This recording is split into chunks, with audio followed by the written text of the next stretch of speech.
welcome to the final installment in my blog-based 20 Time project, this time in the form of a video. My name is Jack Wong, and today we'll be going over some of the key parts of my project, including my original idea, knowledge gained from that idea, successes and shortcomings, and lastly, my concluding thoughts on this project. Let's dive in.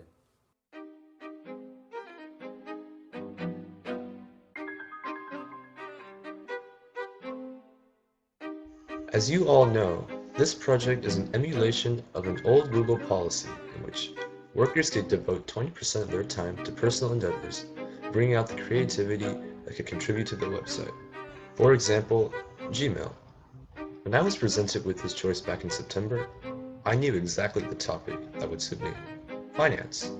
Now, I had some other subjects in mind, such as programming or video game design, or maybe even a dietary plan to help me gain weight. But there were several deciding factors that led me to the topic of finance.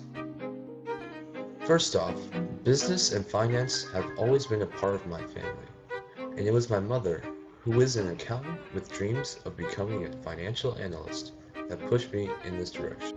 She and I both recognized that my strengths, like her and my father, were with numbers. Of course, other fields such as engineering or computer science also require a high level of critical thinking, but those fields generally have more job openings and less competitiveness than finance. Thus, the reason I chose this to be my topic was to see if I was truly interested in it, because regretting a decision as important as a major later down the road is something I'd rather avoid. With finance as my general topic, I split the project into two main components, the first being my own experimentations in the stock market using TD Ameritrade, and the second being my own lessons on beginner investment topics, which serve to educate both others and myself as I prepare the materials to include in the lesson. Next, I will share some of the major things I have learned over the course of this project, in addition to the results of my investments in the stock market.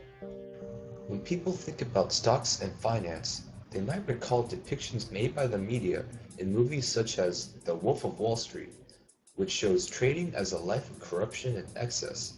But in reality, investing is an undoubtedly morally sound and pragmatic method to ensure financial stability in life. Unlike the movie's illustration of stock trading as a loud and hectic process, most transactions nowadays take place online and on digital exchanges such as the Nasdaq, rather than the physical New York Stock Exchange. But before we get into anything else, we need to ask ourselves, what exactly is stock trading? And more importantly, what is the stock itself? Simply put, a stock is a share in the ownership of a company.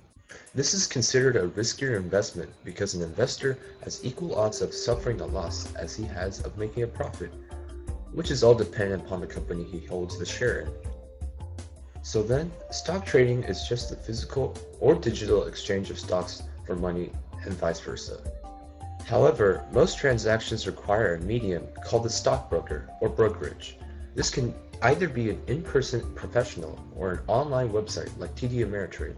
The latter charges significantly less commission fee at the expense of interpersonal advice. Learning how to trade stocks is an easy process, but earning money is a much more intricate one. There are many strategies and approaches when investing, and the two most well-known are called value and growth investing. Value investors look for companies whose stocks are trading below their intrinsic worth, on the belief that the price will rise to its rightful place. There are many ways to calculate intrinsic worth.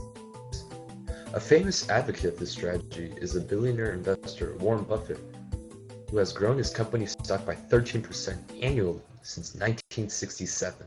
In contrast to value investing, growth investors seek stocks trading above their intrinsic value, hinging on the company to grow and subsequently raise the stock price. This method was prevalent during the tech boom of the 90s, but had significant risk, seen in the dot-com bubble burst at the turn of the century. With that cleared up, I will now show one of the more important things I learned: how to trade stocks. I use TD Ameritrade in this demo, but any credible online brokerage is fine. The first step is to create an account with the settings desired. If you are a minor, you will probably need your parents to do this for you. Alright, once created, log in. After a successful login, you will see a convenient dashboard with summaries of stocks already bought.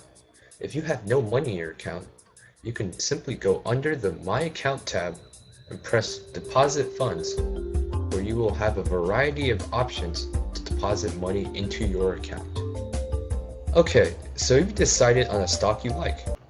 Hovering over the Trade tab, select the Buy/Sell under Stock/ETF. Here, you can select whether you want to buy or sell, which type of stock, and the amount, and also special information such as the order type and the time to make the order. The order type determines the price you would want to buy the stock at. After filling out the information, review the order to finalize or save the order for later. If you are sure everything is correct, place the order. That's it. Of course, there are many other aspects to finance and investing, but I cannot cover all of them in one video. If you wish to learn more, my blog is always open. Now on to my investments. I started off my investments with $1,000 in cash. My first purchases of stock were in the US Oil Fund and in the Vasco Data Security Company. My stocks initially performed well, as you can see from this chart, but it can never beat the S&P 500 index, which is a benchmark for stock performance, and it ultimately dropped down to the negative gain it is at right now. Well, that's it for my investment results. Pretty anticlimactic, right?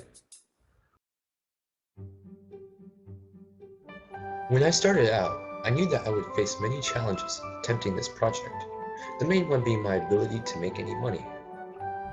Even with only $1,000, I was way too hypey when making trade decisions, and eventually I lost 8% of my original cash. Clearly, I am not a professional. With the experience of trading stocks, evaluating the market's complex patterns, along with supplemental financial information provided by my research, was successful in making me a more educated, financially sound individual. Finally, at the end of this long journey, I am proud to say that, despite my losses, this project will continue on in the form of my investments in the stock market. This project has had its exciting moments, such as the time I first made money with my stocks. But that was all made possible only by the immeasurable amount of work and effort done week in and week out.